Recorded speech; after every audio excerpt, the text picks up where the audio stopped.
By David Mercer, News reporter. 3 members of Cameroon's security forces are reported to have been killed amid escalating violence in the African country.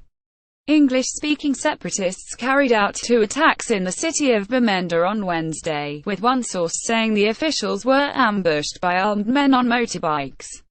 The deaths follow a violent crackdown on demonstrations against the mainly French-speaking government last month, which saw dozens of people killed.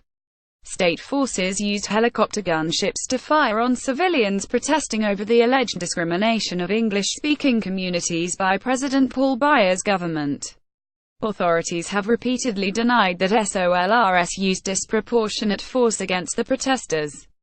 A still image taken from a video shows police arresting a man in Buea last month. Cho Ayaba, a leading member of separatist group, the Ambazonian Governing Council, said its forces killed 2 security officials at a checkpoint near Bamenda Airport at around 2 a.m. local time, 1 a.m. UK time. A third was killed in an ambush on a patrol unit in a Bamenda suburb about an hour later, he added. "We carried out the actions," Mr. Ayaba said. "Their security forces are a target and we will continue attacking them until they are gone."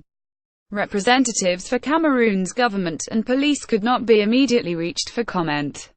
Cameroon's linguistic divide goes back to the end of the First World War, when the League of Nations decided to split a former German colony between France and Britain.